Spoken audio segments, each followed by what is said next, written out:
Hello friends, income tax के cases की series में आज जो इशू हम डिस्कस करेंगे वो इस चीज को लेकर के है कि यदि एसएससी अपनी एग्रीकल्चर इनकम दिखाता है और एसएससी ये कहता है कि एसएससी का जो एग्रीकल्चर इनकम है उसका जो एक्सपेंसेस है वो 8.49% है, लेकिन असेसिंग ऑफिसर का ये मत है कि एग्रीकल्चर इनकम को कमाने के लिए जो खर्चा किया गया है वो बहुत कम है।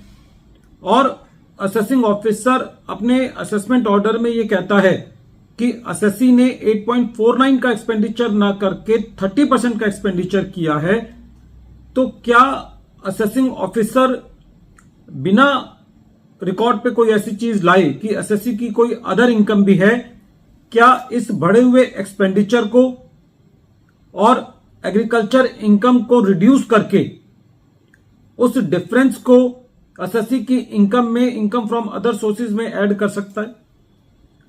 ये यूनिक केस बेंगलोर आईटीआईटी के सामने एक case AS Srinath HUF versus income tax officer के केस में सामने आया। ये matter 114 ITR tribunal short notes 15 पर रिपोर्ट हुआ और इस केस का जजमेंट 10 जुलाई 2024 को आया। प्रेजेंट केस में एसएससी एक हिंदू अनडिवाइडेड फैमिली है। एसएससी की जो इनकम है वो एग्रीकल्चर से है और कुछ इंटरेस्ट इनकम है। During the assessment proceedings assessing officer का यह कहना था कि जो एसएससी ने अपनी एग्रीकल्चर इनकम कमाई है, एसएससी ने उस पर जो एग्रीकल्चर इनकम को कमाने के लिए खर्चा दिखाया है वो 8.49% दिखाया है। असेसिंग ऑफिसर का यह मत था कि खाली इतने खर्चे में एग्रीकल्चर इनकम नहीं कमाई जा सकती और जो खर्चा है वो ज्यादा करना पड़ता है एग्रीकल्चर इनकम को कमाने के लिए।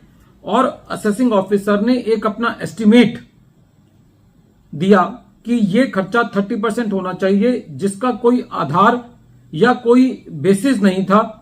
असेसिंग ऑफिसर ने कहीं पर भी ये नहीं बताया कि जो एसएससी ने अपना खर्चा दिखाया है वो ठीक नहीं है, ये दूसरे खर्चे भी किए गए होंगे। कोई इस तरीके की कोई भी फाइंडिंग्स असेसिंग ऑफिसर ने अपने असेसमेंट ऑर्डर में नहीं दी।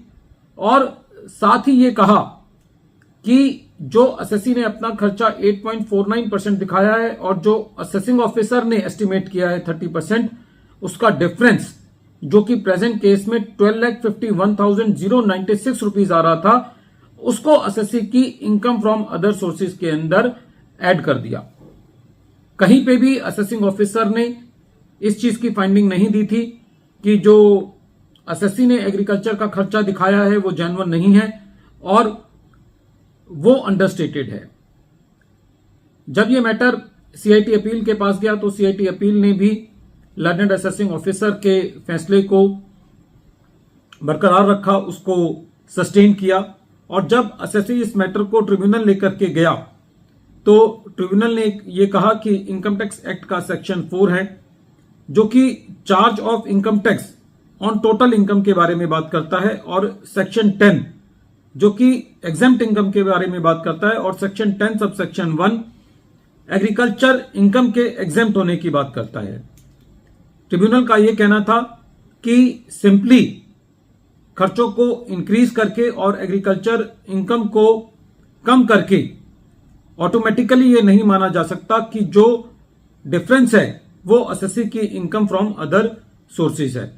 ट्रिब्यूनल का यह कहना था कि असेसिंग ऑफिसर कहीं पे भी रिकॉर्ड पे इस बात को नहीं ला पाया कि जो हिंदू अनडिवाइडेड फैमिली है उसने कोई और इनकम किसी और रूप में कमाई होगी। तो खाली ये कह देने से कि एसएससी ने खर्चा ज्यादा किया होगा और एसएससी की इनकम कम है और जो खर्चा है वो कहीं और से किया होगा और उसको इनकम फ्रॉम अदर सोर्सेज में ऐड करना सेक्शन 4 के मैंडेट के अकॉर्डिंग नहीं है। ट्रिब्यूनल ने यह कहा कि जो असेसिंग ऑफिसर ने एडिशन किया है वो प्योरली सरमाइसेस और कंजक्शन के बेसिस पर किया है, और सीआईटी अपील ने भी जो अपना ऑर्डर दिया वो प्योरली अंजम्पशंस के बेसिस पर, एस्टिमेट्स के बेसिस पर और गेस वर्क पर दिया है। तो फ्रेंड्स, कई बार असेसमेंट ऑर्डर इस तरीके से पास कर दिए जाते हैं कि पूरे असेसमेंट ऑर्डर में कहीं पे भी ऐसी फाइंडिंग नहीं होती जहां पर यह पता चले कि एसएससी की कोई और इनकम हुई है, और प्योरली अंजम्पशंस और एस्टिमेट के बेसिस पर एसएससी का एडिशन कर दिया जाता है, जो कि सही नहीं है।